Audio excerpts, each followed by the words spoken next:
To Politics in the Pulpit here on your hometown station, KHTS AM 1220 and 98.1 F of Santa Clarita. Back for another opportunity to talk about the two things we're not supposed to talk about, religion and politics. Got two guests for you today. In just a little bit, we'll be joined by Jennifer Oliver O'Connell with Red News, all kinds of wonderful stuff that she's written for, and we'll be interviewing her in just a few moments. Joined by Brock Campbell, evangelist with and founder of the California Baptist Capital Ministry, and talk a little about the state capitol the last couple of days. For those of you who may not be following this very closely, on Monday there was the March for Life U.S. and right here at our own state capitol in Sacramento. And then, of course, there was some intended for AB 844 barring boys from girls sports and kind of making sure that there was a distinction between boys and girls when it came to sports. And we'll talk to Brock Campbell about those things in just a few moments. Well, how many of you are feeling pinch at the gas station? I just filled up my truck on the way down today to the station and paid $4 for 87 octane. Oh yeah, expensive, folks. There are now gas stations in California that are averaging at most stations for 87 octane. Now, back earlier this year, supposed to get this 60-cent increase in our gas taxes. And if you remember, we had the fires in January, we had all the Democrats and all that kind of stuff, and so Gavin Newsom probably thought this may not be the right time to implement. It's definitely fully implemented now, and like I said, most places right now are well over $5 a gallon for 87 octane, and everything else, mid-grain at 92 octane, are over $5 a gallon. By the way, this as you're shopping, folks, that here in LA County, the sales tax went up from 10.25% to 10.50%. And that's because we here, the voters, replaced with back in November of 2024 and gave ourselves a tax increase. Folks, honest to goodness, why in the world do we punish ourselves like that? But yet, that is exactly now in Los Angeles County, and I'm sure that we'll continue to punish our stupid stuff. Joining us now on the line, all the way from the great state of Alabama, a contributor to Red State. She writes for As the Girl Turns, the 1819 News, and all kinds of other wonderful things out there. Jennifer, how are you? Pastor Jerry, how are you? I'm doing well. How's the weather out in the great state of Bama?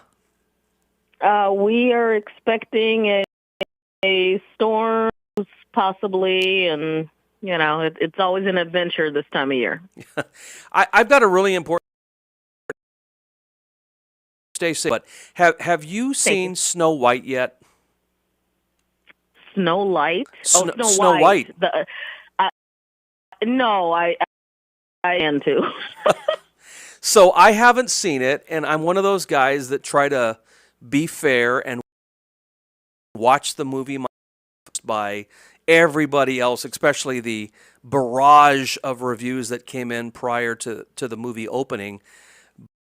But all I know is this: what a huge box office disaster for Walt Disney, and in many ways, well,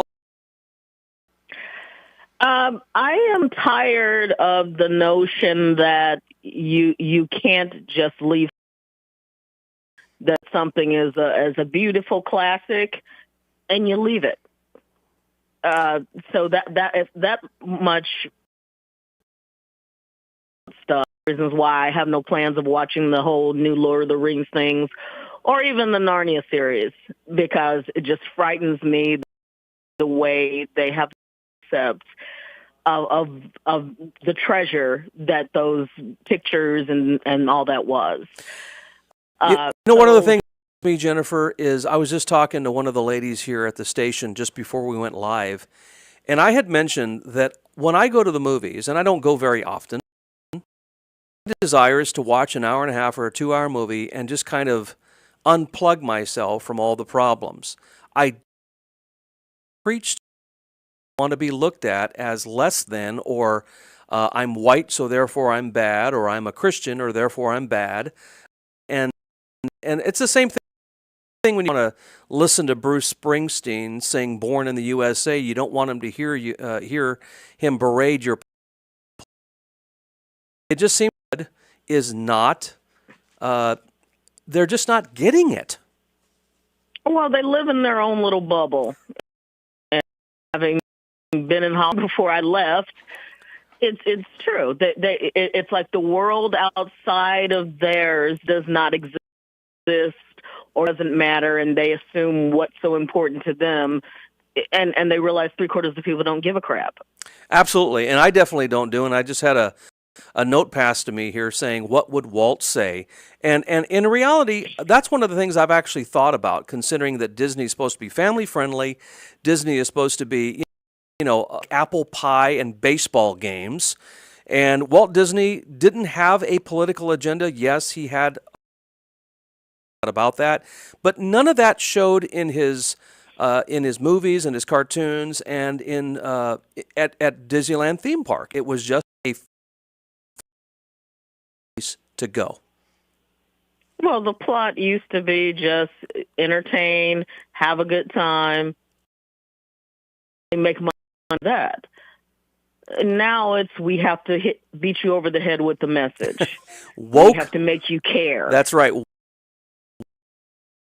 Saying goes, you go broke. You go broke. Well, let's steer clear of all that cultural issues for just a few moments, Jennifer, because I talk about that all day long. But let's talk about yesterday's special elections. Obviously, it was a mixed bag for Republicans, and of course, Democrats are trying to spin it a little bit in their favor. But we came up short in Wisconsin by about 10 points. Brad Schimmel, of course, lost. In Florida. So should we read the tea leaves here in regards to the 2026 midterms, or are we reading too much into yesterday's? Well, the Republicans definitely need to read the tea leaves.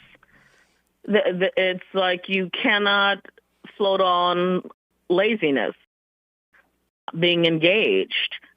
It's like Scott Presler and Elon Musk shouldn't have been holding all the weight. And I'm not saying that there weren't low there too, but you have to present a different argument. What's interesting is when we look at the 2022 Supreme Court race in Wisconsin, where we had a lesser known, that individual lost by 10 percentage points to the Democrat, even though technically partisan. I think we all know the truth, right? I think the cat's out of the bag. These nonpartisan races tend to be partisan. But here we are. Unfortunately. Now, fast forward to 2025. Now we've got more money going into this race in Wisconsin, with Brad Schimmel being the Republican name. There was some excitement. Elon came in late with a bunch of money. But yet we still by about 2022 by 10 points. Is it just the name of the game in Wisconsin? Has the Republican voters for these midterm or these special elections? What's the answer, Jennifer? I think if you articulate your argument well and basically point out in a different way what's at stake, mean, well, but for some reason that did not translate to whatever voters were in Wisconsin, and all they saw was, and then all the crap that goes on around Elon Musk. I think that was a distraction. Yeah. I think it would have been smarter had he took a backseat, out his money, and then let the Democrats be crazy. Yeah. And let somebody else articulate the message. No doubt about that. Well, I'm glad we at least had two in Florida. They were ruby red districts, no doubt about it. Trump won them resoundingly.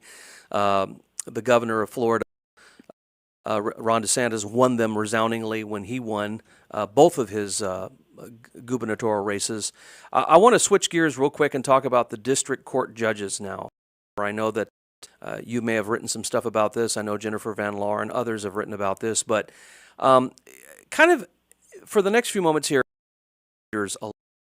listeners, I should say, about this.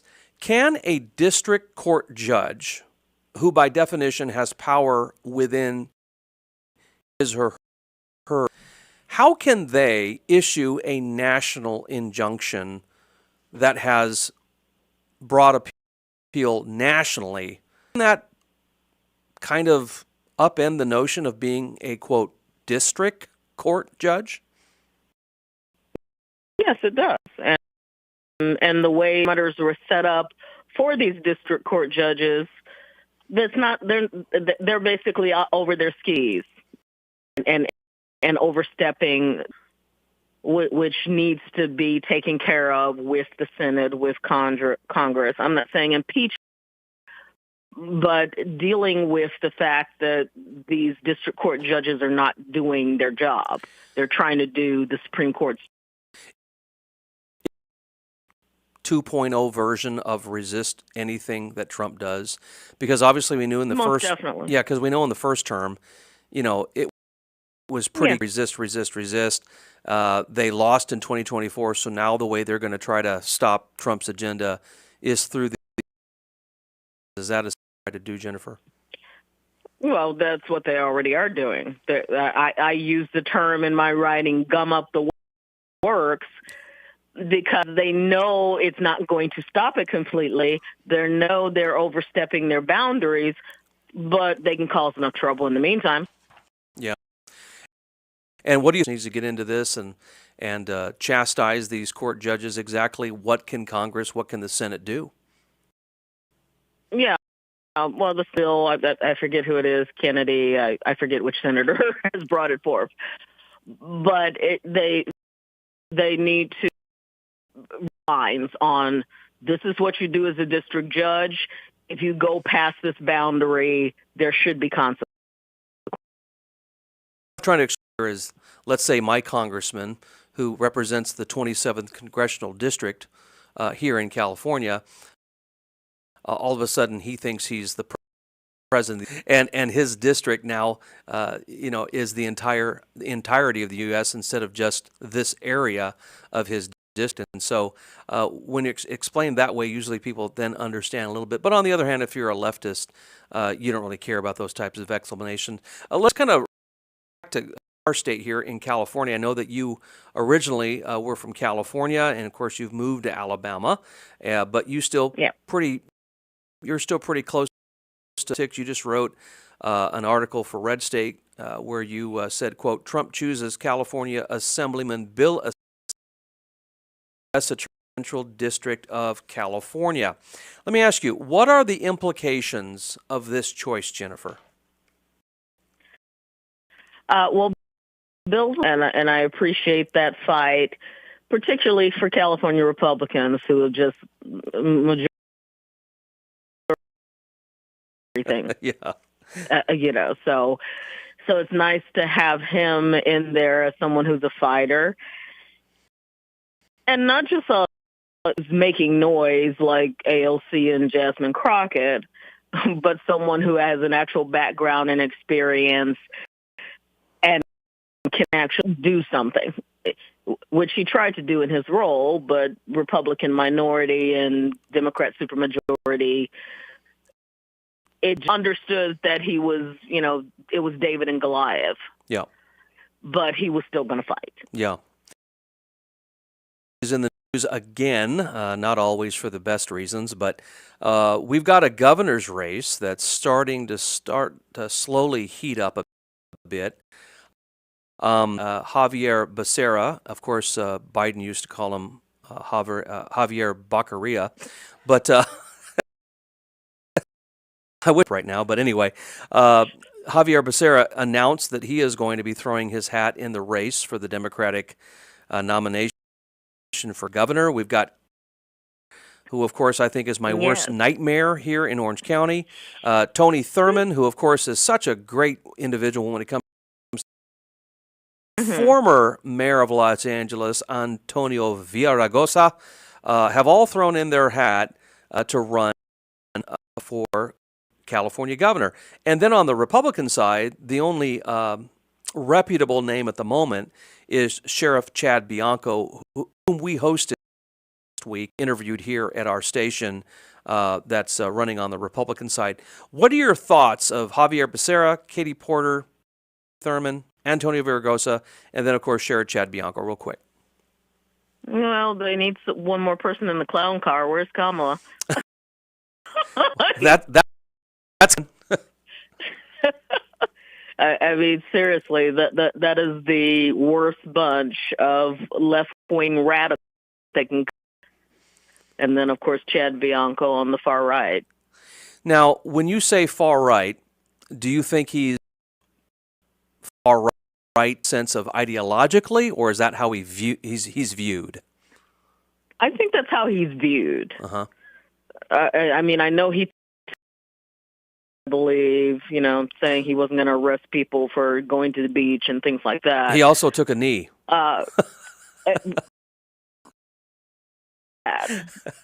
So we're not sure. Frankly, if I was still there, I wouldn't be sure where he's staying. I wouldn't be excited about it. Yeah. Well, he did a great job for us last Friday at the meet and greet that we hosted for him. And he was fine during the interview. If they go to KHTS Hometown Station on Facebook, you can actually watch and listen to that interview, which, of course, yours truly did.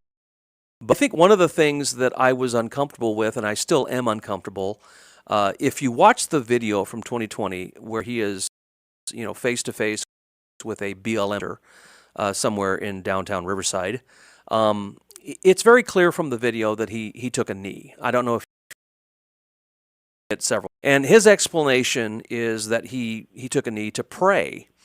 And then, of course, kind of played to the Christian crowd a little bit. And again, I'm not his Christianity.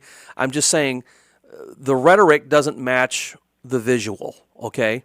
And no. I didn't Eric Garcetti say the same thing? Went out with a couple of pastors too. And yes. They kneeled to pray. It's like, yeah, right. Yeah, I here's the thing. I wish any politician would just come out and say, listen, so I got caught up in the moment. Everybody got caught up in the moment in 2020. Everyone wanted us to take a knee. I gave in to the moment. And I think that Americans are very forgiving of that, Jennifer, if you could just be honest. It's kind of like the whole signal gate thing from a few days ago with the Trump administration. Just come out immediately and say, you know what, there was a guy that's on our team that accidentally, in air quotes, put on Jonathan Goldberg, and just never do it again.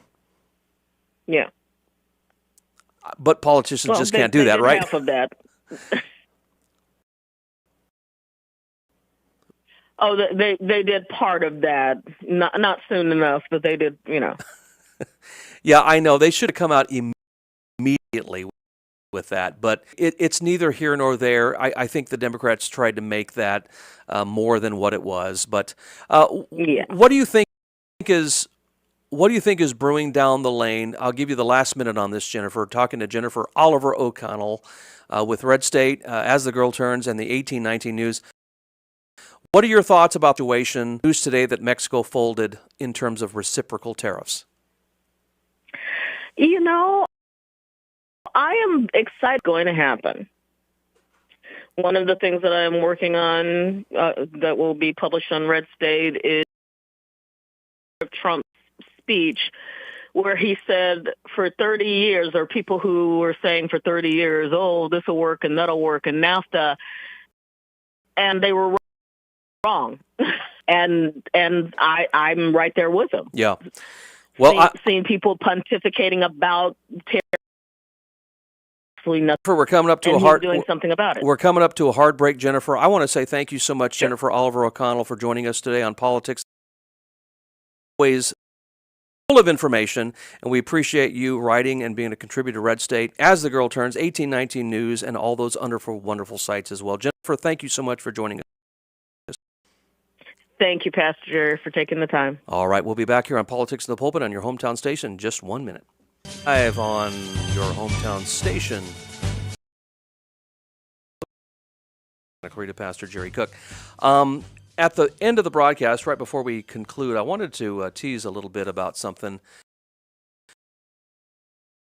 on the right that are kind of squishy and believe in the leftist approach to separation of church and state. Our institutions are to be secular. I want to ask you a question. Do you think that Congress, our Congress, was of a Bible and then actually put in the front of the Bible that they sanctioned it? I want you to think about that, because a little bit later I'm going to talk about a Bible that was actually authorized by our post-Bill of Rights, post-Amendment 1. And so we'll talk about that in just a few moments. Mine is a friend of mine, Brock Campbell. He is an evangelist and founder of the California Ministry. Brock, how are you? I'm doing great. How are you doing, Pastor Cook? I am doing well, Brock. First and foremost, I know that our listeners are this situation, but you have a grandbaby that is still in the hospital, I'm assuming. What's the update on your grandbaby? Well, good, and his own, and he should be able to go home tomorrow. So that's great news, and that's an answer to prayer. He has a feeding put in that he still has to use. He's going to be fed through that feeding tube until he gains the ability to swallow. He's making progress. Tomorrow he's been 62 days there in the NICU, and so we're excited about that, going home. And just to update our listeners, what your grandson was born with, or what complication that ensued him to be in the NICU for so long. Complications at birth, he turned during labor at some point. We don't know exactly when, but close to the end of labor, backwards, feet first, and he got stuck. And then when it was very traumatic, and he got his, and so he came out without a pulse, and he wasn't breathing, and they had to revive him. He had lack of oxygen for a certain amount of minutes, and that's what's caused his issues. Yeah. And how many times has a doctor come in since your grandson has been in the NICU and has looked to mom and dad and said, you know what, plug on your baby? We've had 3 doctors say that. One at Marion, which is in Santa Maria, and then when they moved to Children's Hospital in Fresno, Madera, we had the doctor say that, and a neurologist. A lot of confidence in our medical professionals today when they don't want to put all their energy into helping a little child like that, but just saying, you know what, just go ahead and pull the plug. And so we're glad that mom and dad are going to do their best to raise the fire. In our prayer is that this grandbaby grows up to be as healthy as possible considering the circumstances. Love him, and we're happy for him to go home. And by the way, just for our listeners, what is the name of your grandbaby? Connor Connor Frosto. All right, Connor. for little Connor as he comes out of the NICU and is with mom and dad. I'm sure they'll be very pleased with that. Well, Brock, you're an evangelist, which for some of us, let me explain that. Evangelist is an itinerant preacher that goes from church to church. Of course, you have a home church, but you're also the founder of the California Baptist. And you were at the state capitol on Monday for the March for Life, which is not just here in California, but was national. What was of the crowd there in Sacramento? Did you think that there was a good, fair representation of pro-life support? Yeah, and I was really encouraged at the turnout because we did have some bad weather. It was raining in the afternoon for the march, but we had a good turnout. We had a good crowd. I had a table there with, and we probably 400 to 500 little postcard size handouts that say how to advocate for life, and they've got script about 400 stickers. And then there's a table right next to us. It was Students for Life, and they were very encouraged. A lot of young people there, which was encouraging. And their motto was abolish abortion in our lifetime. And so that was encouraging to see a lot of college age and high school age children there. If you had to guess, Brock, how much do you think were out there in support of life? I would probably guess about 1,000 to 1,500. That's great. People there. There were preachers out there preaching with bullhorns. I think you know who I'm talking about, but we won't talk about them right now. And groups out there were Protestant groups out there. There might have been some secular groups out there that just believed in life. But the fact is, they were all marching for the purpose of the absolutely. Yeah, we're all marching together there, for the unborn. You can't speak for themselves, so we're out there speaking for them and trying to protect them.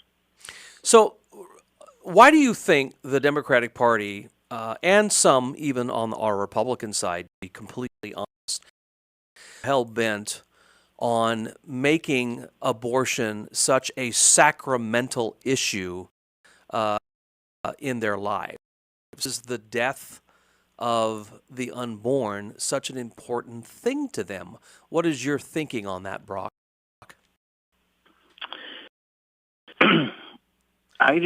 You're on live radio now, Brock. You're going to have to talk. I know. I'm going to have to think quick. But the devil is he's all about death. He's all about we are made in God's image, and the devil hates of that. That's what he wants, is God's image. And so he is the controller of the people of the world, unsaved. He can take them captive at his will. And so he wants death. And so his plan is death. People that are his followers, that's their platform, is death. Yeah. And it is amazing to me how the Democratic Party has by and large, has really rallied around that cause in such a way that it actually has, gone to their certain elections, special elections, Senate seats, congressional seats, state legislatures. A lot of them campaigned on abortion, and if you were elect a Republican or a conservative, that you won't have any access to killing your baby. What a thing! Somebody asked me one time. They said, Pastor Cook, why do you think the Democratic Party in particular seems to be so hell-bent when it comes to making abortion such an issue? And here was my reasoning on this, Brock, and maybe you could use this as well. Decades ago, centuries ago, when you had kings in authority and then everybody else outside of the castle walls, peasants, were subject to all of the taxes of the king. And so because they couldn't have, because these peasants were so on that they could never have an opportunity to address the king. So what they would do is they would burn the king in effigy, right? They would doll or something out of hay and straw, and they would, put a crown on its head, a fake crown, of course, and they would burn the king in effigy, way of saying what we think about you, king. And this is essentially what I think is happening today in the modern era, where the Democrats are using abortion as their way to burn the King of Kings in effigy. Just as you say, we're made in the image of God. Every individual has the fingerprints of God on them, and I think that the modern Democratic Party is burning our unborn children in effigy by way of abortion in order to stick it in the eye of the King of Kings. Yeah, I would agree with that. Even in the Old Testament, God's people sacrificed their children in the fire to false gods. Absolutely. No doubt Moloch worship has just changed from the Old Testament to the New Testament, no doubt about it. Well, the other things that you were at the state capitol for was in support of a couple of bills. One in particular is AB 844, or Assembly 4, which bars boys from girls' sports and kind of creates a distinction between. Explain about the process of being able to go in front of a microphone and either those or that. Well, it's a great process, and I think even though we're run by, we still have freedom, and they still accommodate everyone, and they try to get everyone in. And it was a crowd. It was probably about 50-50. Our side a little bit, but we go in there and they line us all up and get ready. The whole room was packed full, so we had to get in a line, and that was full. So then they took us down to the cafeteria, and we all sat there, and they put TVs on so that we could watch it.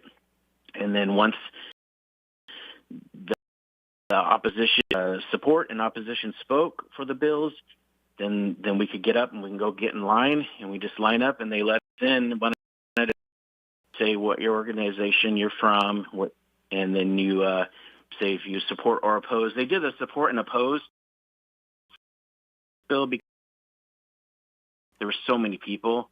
Usually they break it up, but we were all mixed together. So you had mentioned to me on the phone not too long that did representative, and I'm assuming a Democrat, refer to Trump supporters that were supporting this AB 840, quote, Nazis. Can you provide the listeners a little context as to what was being said there? Yeah, his name was Rick Burr. He's a homosexual, and he just said that if you agree with this bill, that boys and girls should be separate, their sports should be separate, their facilities should be separate, locker rooms, bathrooms. This covers all of these, and so it covers everything from elementary to college. He said that this is the kind of stuff that Hitler, if we keep going this way, we're like Nazis, and that was his main argument. Study on history when it comes to Germany and World War II and what the Nazis did or didn't do. I don't remember encouraging boys to play in girl sports. Do you? No. Well, he said that Hitler was against trans people. Got it. So got like it. Yeah. Yes. Well, Yeah. there's a lot of people that might be against trans people predate, but the fact of the matter is that is their go-to boogeyman, right? Is to their two go-to boogeymans tend to be you're a racist or you're a Nazi sympathizer. And that usually, depending on the level of guts you've got, is either going to shut you down or ramp you up and make you want to go at it even further. So explain to the listeners as well, Brock, what was the spirit of the where both of these groups were kind of intermingled together? Was there any hostilities from one side to the other? Any kind of fights that broke out, words that were shared between groups. What were your thoughts there, Brock? Well, everyone was pretty civil. It almost broke out where someone touched someone else and they started kind of yelling at each other. Don't touch me. And yeah, don't touch me. And then it went away. There was some of the trans activists right before you go into the lines, and I think they were trying to intimidate us a little bit. They had that one sign that says "trans rights or bites gonna bite us." I think I saw that on one of your Facebook posts. Yeah, I put that on Facebook. They were being intimidating, but there's security there, and they were watching them. So, but overall, it was pretty good. We were all together, and we just kept to ourselves. Tell our listeners a little bit about how they can support the California Baptist Capital. They're on Instagram as well. Is that right? Yes. Yeah, if you're on yes, Facebook I'm on or Facebook and Instagram, check out the California. Brock, just Yes, 1 second. sorry. Calm down now. Don't talk over me. I'm just kidding. So if you're on Instagram, check out Baptist Capital Ministry. And Brock, how can people help you? Well, they can. Churches can help me by calling me and offer their support, and I would love to represent them at the Capitol. And just like I did with our churches yesterday, I spoke and on behalf of churches. Well, I do know that your wife spoke and was of Freedom's Way Baptist Church, and we appreciate that very much. So, Brock Campbell, evangelist and founder of the California Baptist Capital,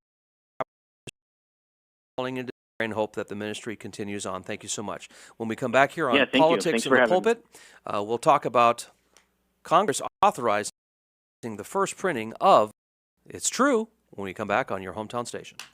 All right, we're back here for our final put here on your hometown station. Again, we were just talking to Brock Campbell, founder of the California Baptist Capital Ministry. Them a like and a follow or an Instagram or whatever platforms they might be on. Again, that's the California Baptist Capital Ministry. And they represent churches who cannot represent their own church at the state capitol. Facebook, where his wife Emily went in front of the committee for and said, Freedom's Way Baptist Church stands, the words to that effect. And I could not physically be there, nor could a individual from our congregation be physically there, but they will do that on our behalf. And so I think that's a very important ministry, especially as churches like more socially active than other churches. When it comes to social activity,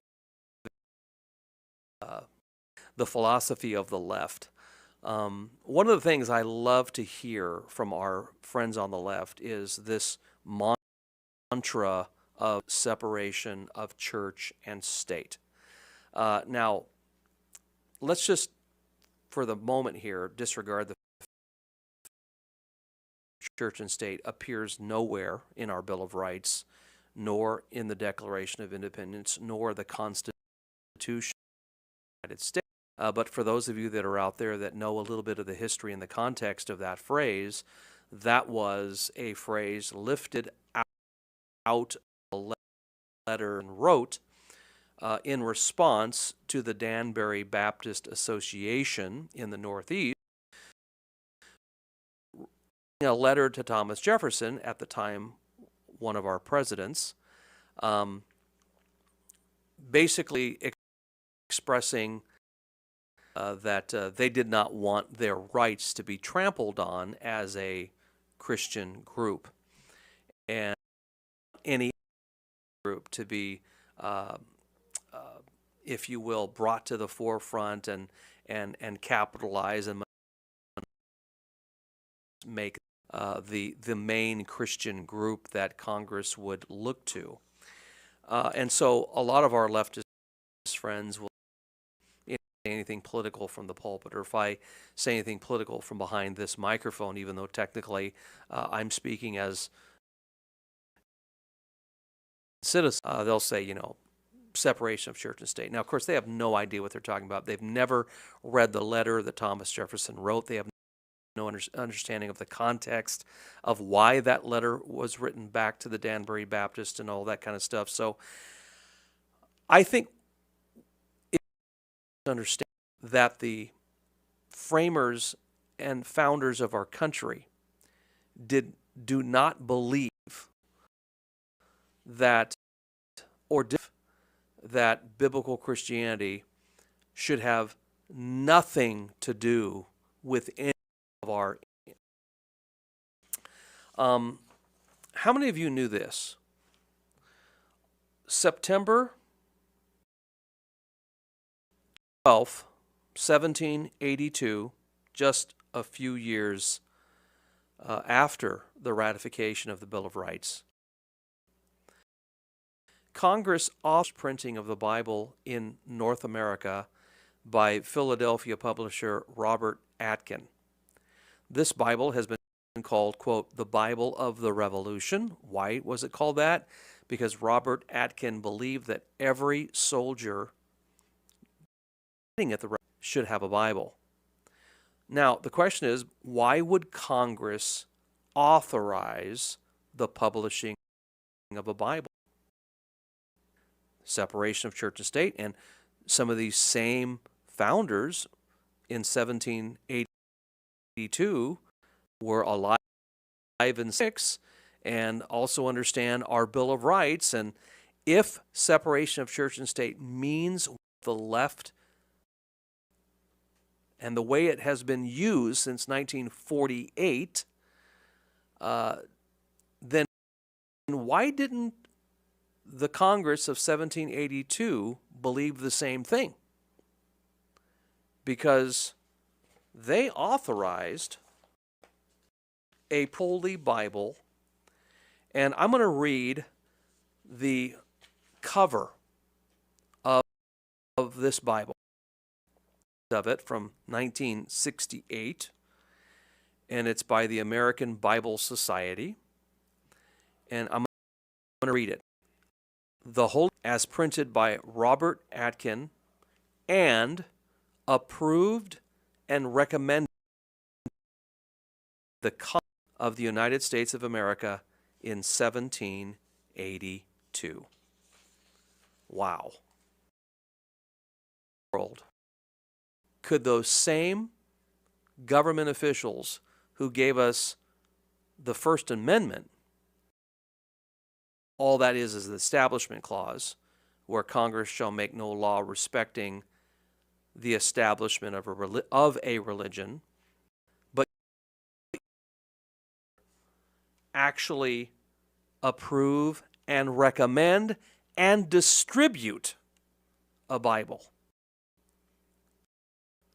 If you're listening, need to ask yourself what gives here.